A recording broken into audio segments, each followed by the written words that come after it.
bunayya hadhihi hiya wasiyati, wahai anakku, inilah wasiatku, inilah nasihatku laka untukmu. Fa in kunta min ahli sidqi, jikalau engkau termasuk dari ahli sidqi, orang-orang yang memiliki karakter jujur, terbiasa jujur. Perlu diketahui bahwa kita dalam Islam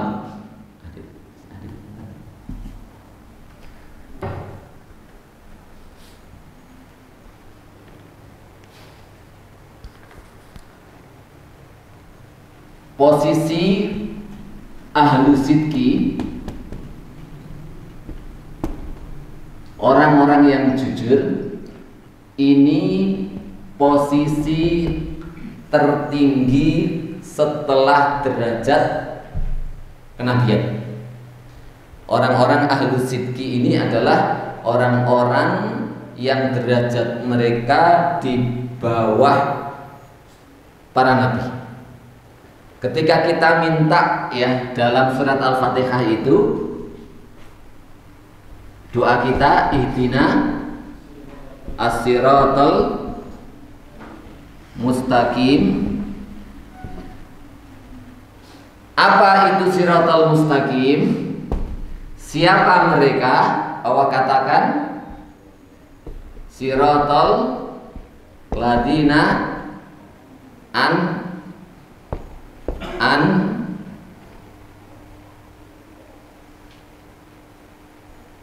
an'amta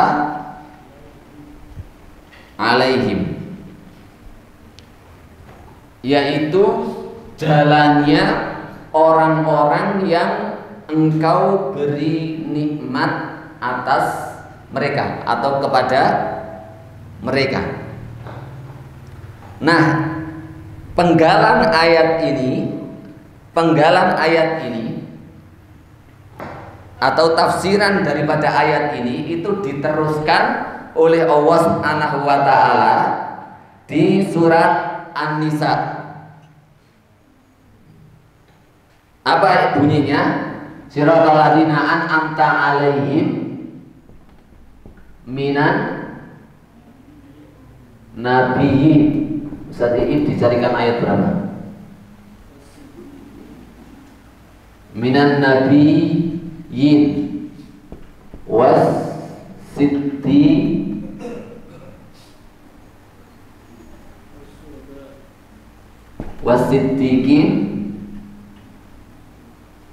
wasyuhada wassolihin.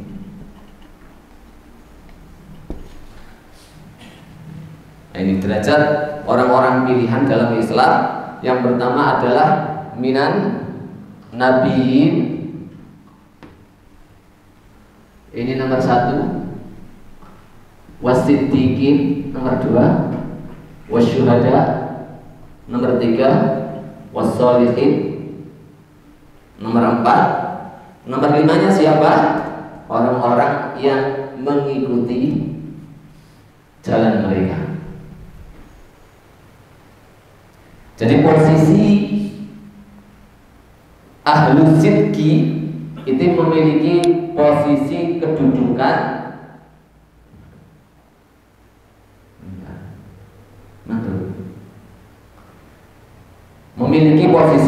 yang sangat luar biasa sekali di dalam Islam. Makanya ketika Rasulullah SAW itu ketika ditanya apakah seorang mukmin itu mencuri, bisa jadi. Apakah seorang mukmin itu bisa melakukan dosa-dosa besar? Bisa jadi, terjerumus. Tapi ketika giliran halil mukmin yakdzib, apakah mungkin seorang mukmin itu dusta, bohong? Maka Rasulullah menjawablah, tidak mungkin. Tidak mungkin seorang mukmin itu dusta. Dan dusta ini merupakan apa? Pangkal daripada semua kejahatan. Wa innal kadhiba, kata Rasulullah, dan sesungguhnya dusta itu, wa innal kadhiba yahdi ilal fujur, itu membawa kepada seluruh fujur, dosa-dosa yang lainnya. Dan ini kalau kita berbicara di dalam kitab ini atau di dalam masalah pendidikan, itu adalah sebuah karakter yang harus kita tanamkan. Kadang-kadang anak kita sebagai orang tua itu tidak, ya, secara tidak sadar itu kemudian kita mengajarkan kepada mereka untuk bersikap tidak jujur. Gara-gara mungkin saking saking sibuknya kita, atau saking kita, kepentingan kita nggak mau diganggu oleh anak itu. Sering dari kita mungkin, ya, ketika dipinjamin HP anak, jangan sekali-kali kita katakan nanti kemudian jam sekian berharap bahwa jam segitu itu anak sudah sekolah atau lali atau sudah tidur.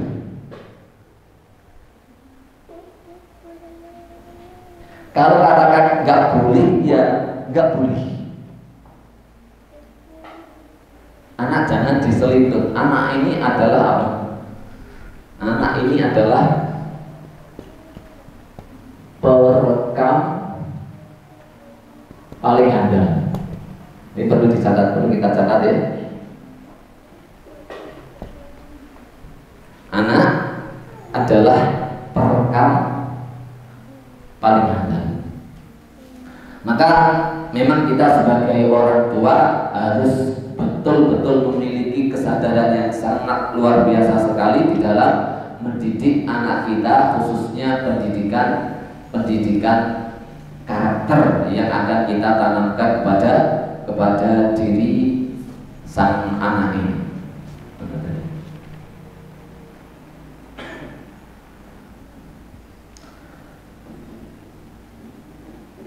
Maka di sini fa in kunta min ahli sidqi, jika engkau termasuk dari orang-orang yang memiliki kejujuran, kama huwa sya'nu thalabatil ilmi syarif, sebagaimana dia ini adalah hiasannya para penuntut ilmu, ya, hiasan penuntut ilmu atau akhlak para penuntut ilmu, yaitu kejujuran. Subhanallah, saya di pondok yang termasuk sangat susah sekali untuk diobati adalah salah satunya penyakit bohong pada anak.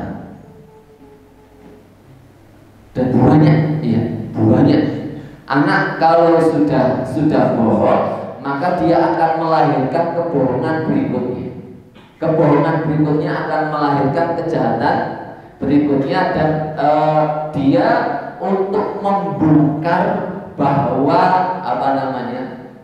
keyakinan dia bahwa bohong itu adalah perisai, ya. Ini bedanya. Kenapa anak bohong? Karena anak ini menganggap bahwa bohong itu adalah perisai atau pelindung yang akan melindungi apa yang mereka sukai dan cintai atau hawa nafsu. Ketika sekali dua kali anak mampu untuk berbohong, maka sejak anak berbohong ini sejak kecil dia meyakini bahwa bohong ini adalah perisai dan pelindung bagi mereka. Sementara kita akan mengajarkan bahwa bohong itu adalah merupakan justru pembunuh bagi dirinya, yang akan merusak masa depannya, yang akan merusak kepercayaan orang, yang akan merusak bisnisnya, yang akan merusak persahabatannya, itu bohong ini. Sementara anak yang terbiasa itu meyakini bahwa bohong ini atau tidak jujur adalah merupakan senjata yang ampuh untuk melindungi diri. Maka sering kadang ya bapak-bapak sekalian, kadang subhanallah ada orang tua saya lihat ya, ketika misalnya anak ngambil HP atau anak ngambil uang, orang tua nyari-nyari, kemudian anak dipaksa untuk jujur, ya, jujur, kemudian diancam-ancam. Awalnya anak mau jujur itu memiliki ketakutan. Ketika anak itu sudah terdesak dan kemudian dia harus jujur kepada abinya atau uminya, respon dari orang tua ketika dia mengatakan, "Ya Bi, saya tadi yang mengambil HP." Tidak sedikit saya melihat dari kejujuran anak itu, justru orang tuanya kemudian bersikap kasar, lupa terhadap kebaikan kejujuran anaknya, dan ingin lebih didominasi memberikan pelajaran yang keras kepada dosa yang dia lakukan, sehingga karakter yang nempel kepada anak ini adalah memang betul-betul dusta itu adalah perisai pelindung yang akan melindungi saya dari ini yang sering terjadi. Nah, terus Ustaz, gimana caranya kasih apresiasi, kasih hadiah, kasih pujian terhadap kejujurannya, tetapi juga harus diingatkan, harus ditegasi terhadap tadi sebuah kesalahan, diterangkan kesalahannya dan dibuat janji. Saya tadi baca di sini, dibuat janji kepada dirinya, nanti lain kali jangan sampai terjadi. Dan yang perlu adalah kita menjelaskan akibat dari kenapa sih saya kok nggak boleh dusta, kenapa sih saya kok harus jujur. Walaupun anak segini tetap jenengan harus terangkan, seakan-akan nggak mudeng, tapi ternyata mudeng. Sekali, dua kali, tiga kali, empat kali, anak ini akan mudeng. Kalau anak ini terbiasa kita terangkan, kita ajak komunikasi, di sininya main di sini, ya. Dia terbiasa kepada dunia ilmiah, dunia untuk mengambil tindakan sesuatu itu berdasarkan ilmu. Jangan hanya kemudian mentang-mentang jadi ayah kemudian melarang dan tidak diberikan penjelasan kenapa saya dilarang seperti itu.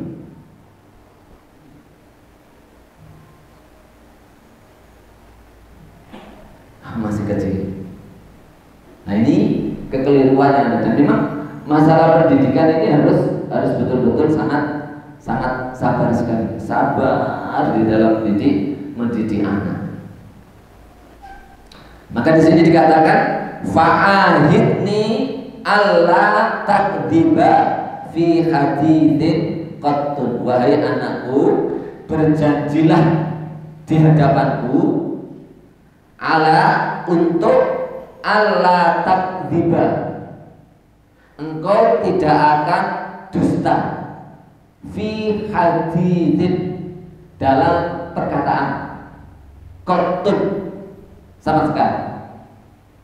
Wakul, katakanlah di hadapan Allah Subhanahu wa ta'ala, alayya ahdullah, saya berjanji di hadapannya Allah Subhanahu wa ta'ala.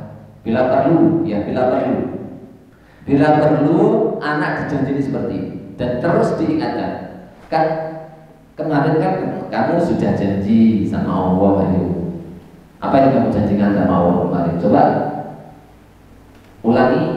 Abi ingin mendengarnya. Mantul ya? Mantul sama Ustaz Ina. Iya. Aduh.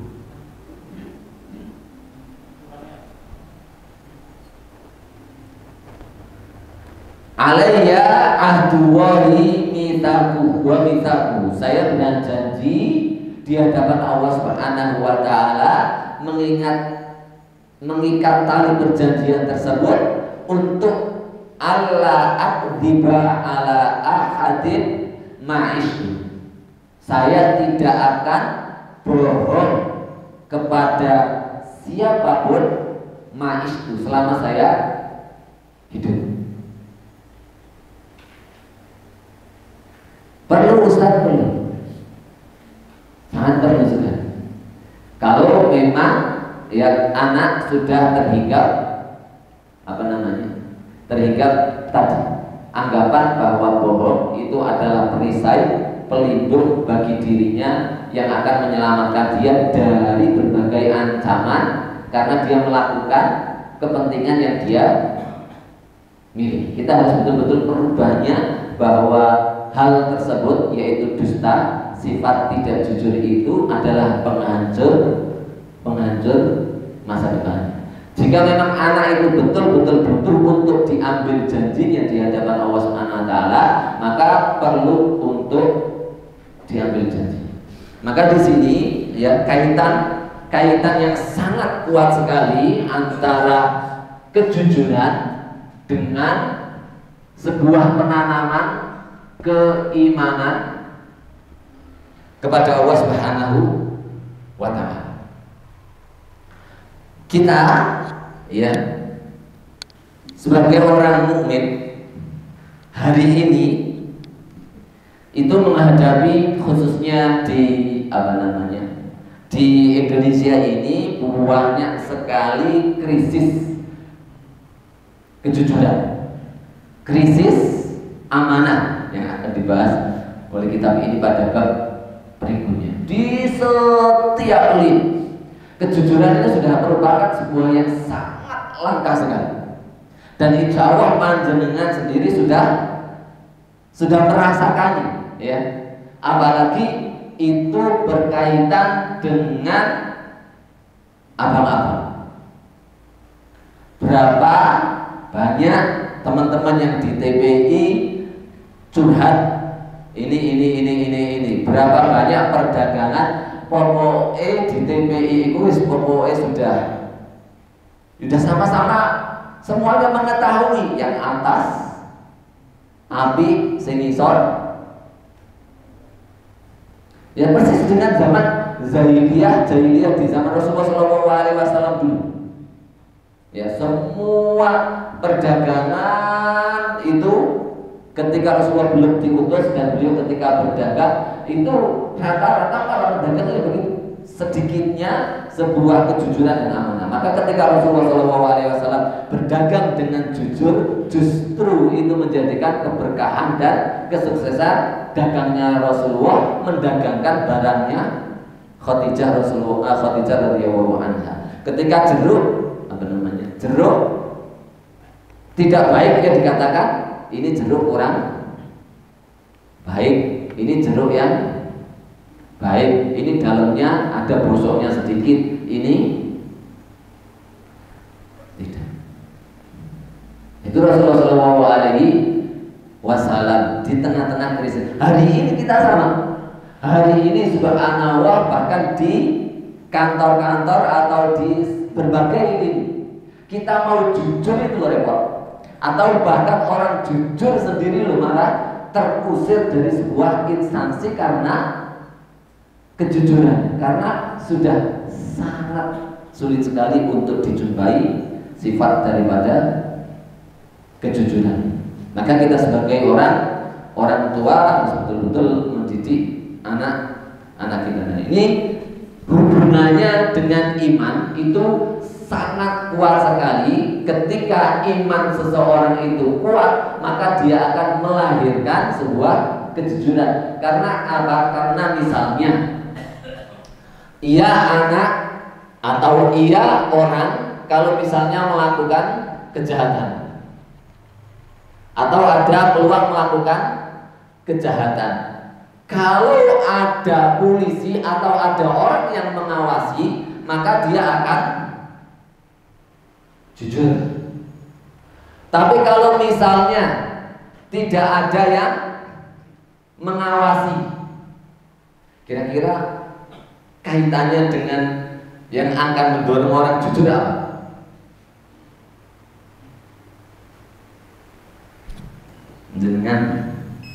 Jenengan jalan nemu dompet isine 12 juta.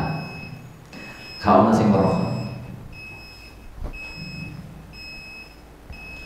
Hadis sebulan yang lalu ya. Jalan dari pondok sini ke pondok Putra, dompetnya jatuh, langsung balik. Itu kan 2 menit atau 3 menit. Dompet itu sudah langsung nggak ada. Ada isinya 2,5 juta. Sampai hari ini belum terketahui. 2,5 juta. Jangan bisa 12 juta. Orang masing-masing. Kira-kira Ustaz, saya temukan dompet kemarin di bawah sabu, ini ada isinya, Masya Allah Ustaz. Nah, 12 juta. Kira-kira isinya 50 juta Pak. Kau masih kurang. Dikasihkan ke sini, diumumkan, tadi saya. Apalagi dalam posisi punya utang. Terus nemu kresek cicir, isinya abang-abang, dihitung 100 juta maksudnya. Loh, itu cuma.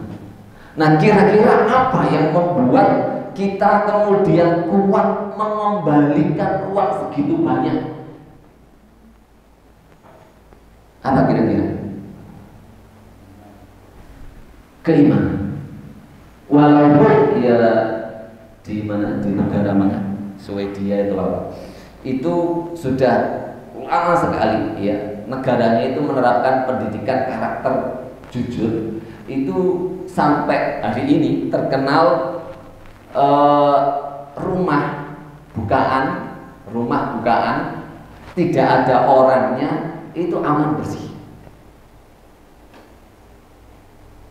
Wallahualam, saya belum tahu kok sampai bisa seperti itu tanpa ada ikatan keimanan, tapi sudah menjadi karakter bahwa barang ini bukan milik saya ya bukan milik saya, bukan hak saya ya bukan hak saya. Luar biasa sekali.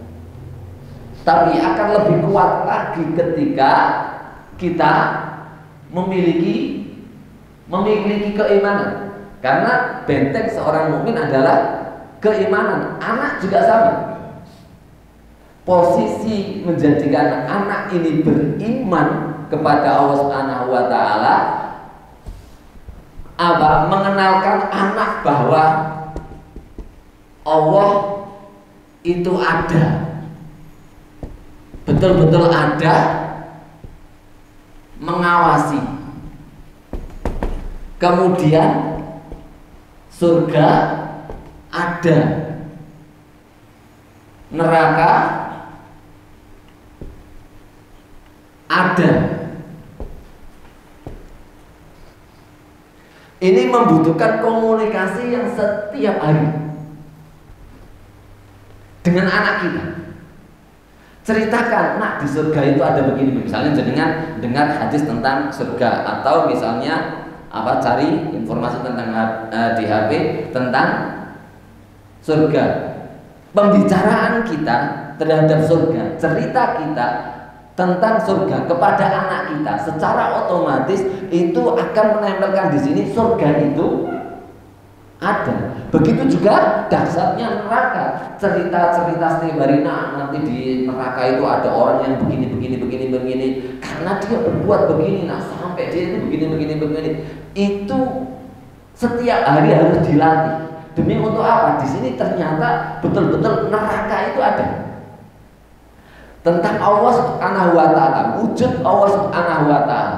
Komunikasi kita terhadap anak tentang Allah Subhanahu wa taala ketika itu berjalan setiap hari. Allah itu maha begini nak. Allah Subhanahu wa taala itu memiliki ini nak. Arsy-nya Allah Subhanahu wa taala itu segini nak.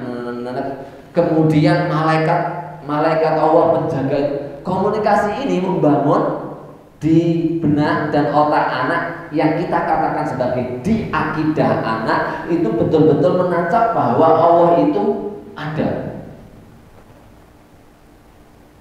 Ketika itu sudah betul-betul menancap bahwa Allah itu ada, Allah mengawasi saya, surga itu ada, neraka itu ada, maka di sini akan bermain. Wujudnya Allah atau keberadaan dalam keyakinan sang anak bahwa Allah itu ada mengawasi itu akan berperan penting di dalam penanaman kejujuran pada diri anak. Itu yang pertama. Yang kedua, memang kejujuran itu seperti orang mana tadi? Swedia tadi. Harus ditanamkan sebuah kebiasaan untuk jujur dan dijelaskan terhadap akibat-akibat kalau tidak jujur.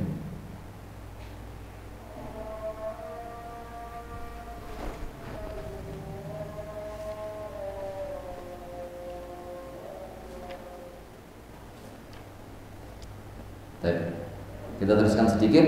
Wa satadharu lanal ayyam miqdara iktifadika bihadal ahd. Dan berjalannya waktu atau hari akan nampak penjagaanmu terhadap janji yang telah engkau janjikan ini. Alladzi ahadtallah alaihi baina yadayya, yang telah engkau janjikan kepada Allah di depanku wa amama ikhwanik, dan di depan saudara. Saya katakan ini jika diperlukan dan sifat dusta itu sudah mengakar pada diri anak, maka perlu untuk yang dikatakan kitab ini perlu untuk diambil janjinya. Dan bapak-bapak sekalian yang dimuliakan Allah Subhanahu wa taala, jikalau ada naudzubillah dari kita yang anaknya sudah terjangkit ini, bahwa merubahnya itu perlu diingat tidak cukup sehari 2 hari. Butuhnya kesabaran kita untuk mengubah dari satu karakter menuju karakter yang berbeda. Dan ini harus betul-betul membutuhkan kesabaran dari kita. Baik, sampai di sini ada pertanyaan?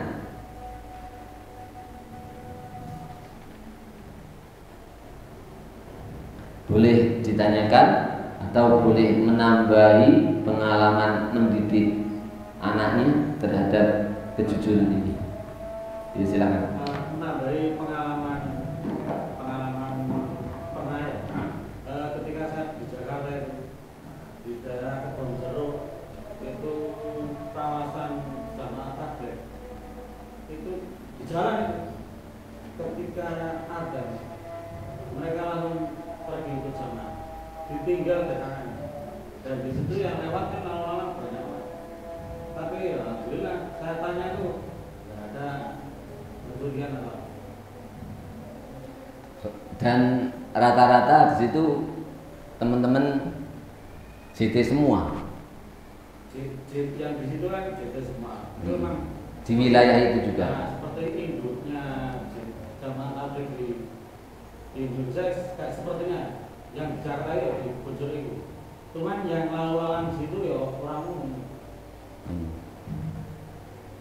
Berarti kan kalau komunitasnya sudah begitu, kemudian semua sudah imannya kuat, ya seperti kayak saya mondok dulu. Kalau saya mondok dulu ya, itu naruh uang di atas lemari seminggu, 2 minggu, itu ya tetap di situ lambung itu.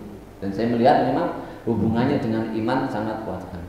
Tapi sekarang tantangannya lebih berat, sangat berat sekali.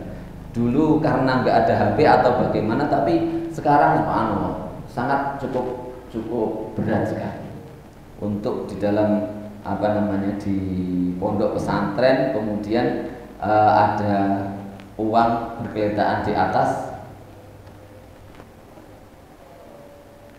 terus berhari-hari atau berminggu-minggu masih tetap di sana. Tapi jangan sekali-kali diajari untuk meletakkan, karena kita dilarang juga untuk melakukan yang bisa menggoda imannya seseorang. Di sini orangnya jujur semua.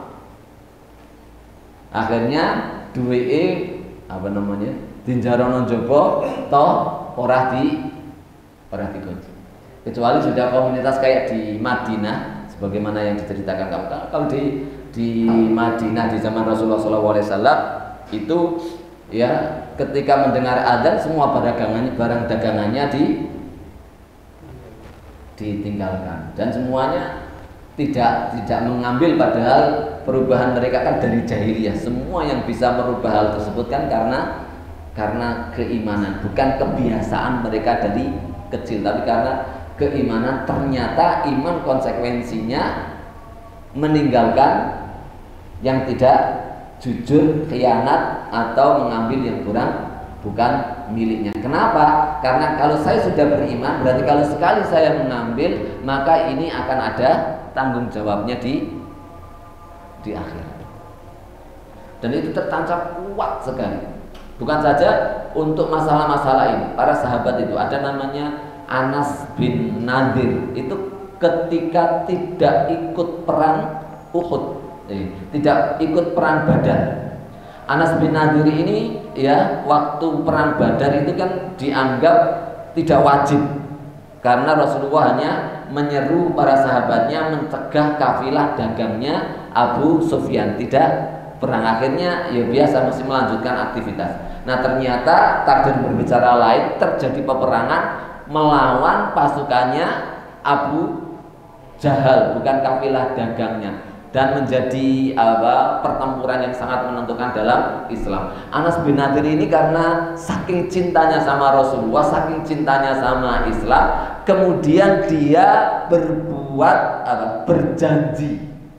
berjanji kepada Allah Subhanahu wa taala, jikalau ada momen pertempuran lagi dengan orang kafir, maka saya berjanji di hadapan Allah, dan Allah sendiri yang akan melihat apa yang akan saya lakukan. Kemudian terjadilah peperangan Uhud. Nah, ketika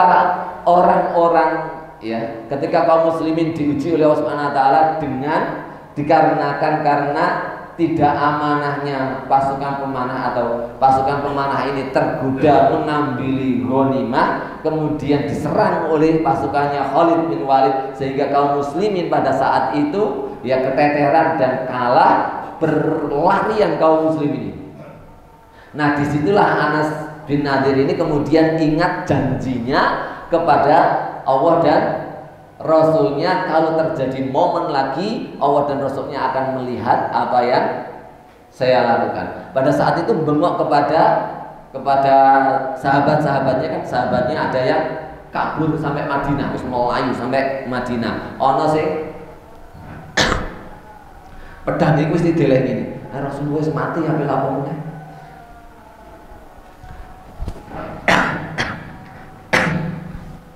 Nah Anas bin Nadir kemudian ngomengi itu, kalau Rasulullah SAW itu sudah mati, kan terdengar berita Muhammad telah terbunuh, semuanya loyo. Anas bin Nadir kemudian mengatakan, kalau Rasulullah SAW mati, kita mati sebagaimana Rasulullah mati. Akhirnya dia mengambil pedang nerobos ke pasukan musuh sampai syahid, sampai jasadnya tidak bisa dikenal.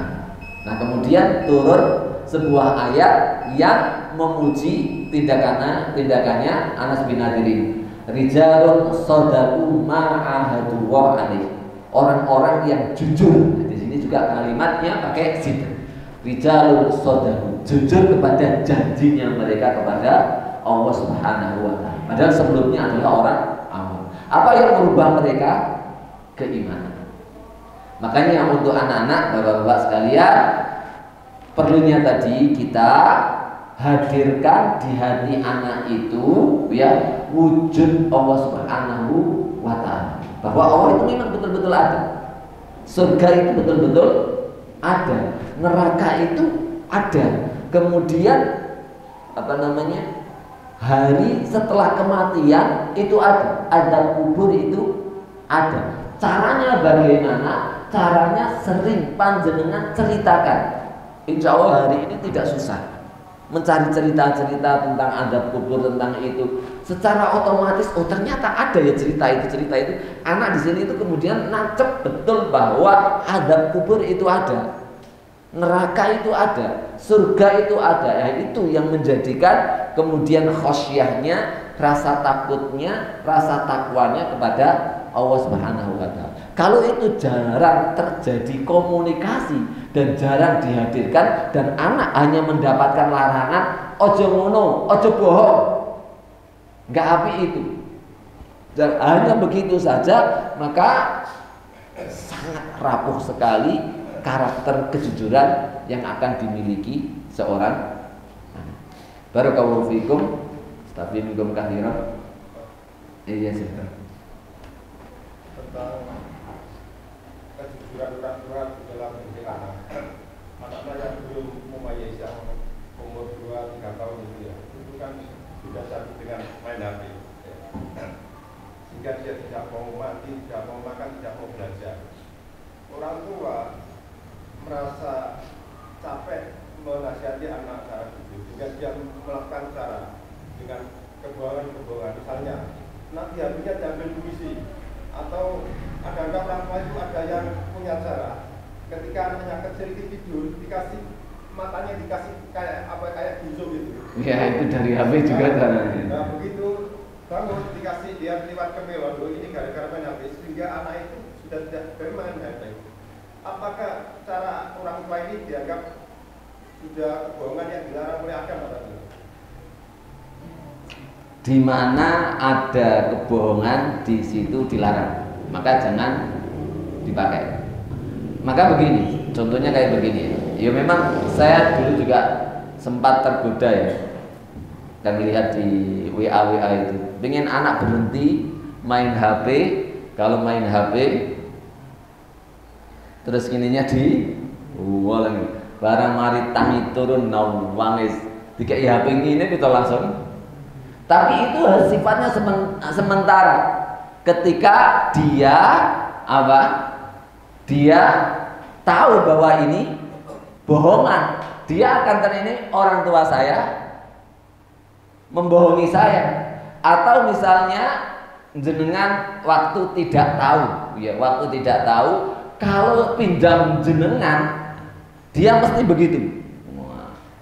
Kalau pinjam umiknya dia tidak begitu, tidak hitam begitu, karena umiknya nggak tahu cara ini. Atau ketika dia pinjam kakaknya, pinjam kakak kok enggak, maka dia akan mikir apa yang terjadi ini. Berarti saya dibully, saya di itu, dan itu nancap sekali. Ada yang pakai kemudian yang lebih parah lagi, dikasih HP, terus di sana ada aplikasi, tiba-tiba muncul wajah welek kayak gendruwo ngomong, hai anak kecil yang main HP, saya akan makan kamu. Itu anak saya, ya kan yang dapat kakaknya, ngeroyok HP kakaknya, terus ditunjukkan itu sama kakaknya. Akhirnya ketakutan, saya heran. ketika dikasih HP ketakutan dan sampai akibatnya itu ke kamar mandi yang biasanya tidak ada pikiran apa-apa, dia kemudian nggak berani ke kamar mandi. Ternyata cek kakaknya yang kemudian menyetelkan aplikasi. Tapi sekarang ya ketika dia tahu itu hanya permainan, akhirnya juga tidak mempan terhadap HP ini, dan efeknya juga akan menghancurkan akidah dia. Maka cara yang paling baik ya, ada yang memang juga sangat ekstrim sekali. Wallahu alam, saya belum meneliti sejauh mana akibatnya. Ada ikhwan yang kemudian cerita sama saya itu pokoknya mewajibkan anak saya dari kecil sampai lulus SMA tidak akan saya kasih HP. Dan itu nyata setiap anaknya. Tapi saya belum istilahnya karena jauh ya di luar Jawa Timur ya. Anaknya itu bagaimana, kemudian perkembangannya bagaimana, itu saya nggak tahu. Cuman saya lebih cenderung bahwa sebagai orang tua itu harus betul-betul mengenalkan HP, karena anak juga tidak akan mungkin bisa lepas dari HP. Karena kalau dari kecil sampai SMA kemudian anak tidak dikenalkan, tidak dikasih pengertian terhadap HP, sekali pegang HP khawatirnya semakin bedal sudah. Seperti tadi itu ya, anak yang masih belum mengerti apa-apa terus sampai jalan juga HP. Nah, orang tuanya ini dalam rangka untuk menyelamatkan, soalnya HP sendiri kan juga beberapa guru terhadap anak ini menjadi malas itu. Dengan cara itu tadi, anak ini sudah enggan untuk main HP lagi. Saya rasa ini tidak ada masalah ini. Iya betul ya. Sebab nanti ketika anak itu sudah beranjak dewasa bertambah usia, dia juga akan paham bahwa dulu saya ini dibohongi, ternyata kebohongan orang tua saya ini ada manfaatnya. Pasti begitu logikanya gitu. Berarti dulu saya dibohongi, oh iya berarti saya memang HP itu dampaknya tidak baik gitu. Kalau yo alam nih, misalnya ada yang berpendapat seperti itu ya. Tetapi yang saya alami dan yang saya lakukan adalah saya lebih baik menegasi dan membuat anak itu tidak apa-apa menangis, masih merengeknya tidak apa-apa. Biasanya nih kalangan ustadz itu sampai saya melihat ada pokoknya nih sekali anaknya ustadz tersebut sibuk atau lagi misalnya ngisi begini, langsung dia itu respon nangis, wah, ngisi begini, wah. Apa yang terjadi kira-kira? Berpikirnya seorang ustadz kan daripada mengganggu taklim, di sana ya jangan itu. Dan memang diam dan tidak mengganggu taklim. Lah, ustadz itu berpendapat begitu, ya tidak apa-apa, silakan. Tapi saya tidak membiasakan begitu, karena ketika ya saya melihat efeknya ketika digitukan itu anak memiliki di sini mencuri terus ketika orang tuanya lagi lengah atau lagi sibuk untuk perbuatan-perbuatan yang lain. Tapi kalau kita tegasi anak itu nangis, pokoknya nangis, nggak boleh ya nggak boleh. Kenapa nggak boleh? Dijelaskan dulu. Anak itu memang di sini akan menyimpan, tapi akan terbawa oleh hawa nafsunya. Tapi dia akan secara otomatis mensikapi abi saya begini. Sekali tidak. Anak akan paham. Wallahu a'lam bishawab. Tapi itu yang saya alami dan alhamdulillah ternyata yang saya alami juga alhamdulillah di dalam masalah AB anak-anak saya terkendali semua. Saya waktu ini misalnya dari jam sekian sampai jam sekian gantian dari jam sekian dan nyetelnya ini. Alhamdulillah terkendali. Kalau ada dalam prakteknya kesehariannya ya wallahu a'lam. Cuman kan kita berusaha sedemikian rupa untuk menanamkan metode-metode, karakter-karakter yang tidak menyelisihi syariat, sehingga nanti membuka peluang-peluang untuk lebih lebar lagi kepada pelanggaran-pelanggaran syaitan. Subhanaka wa bihamdik asyhadu an la ilaha illa anta astaghfiruka wa atubu ilaik. Wabillahi taufiq wal hidayah wa ridha wal inayah. Assalamualaikum warahmatullahi wabarakatuh.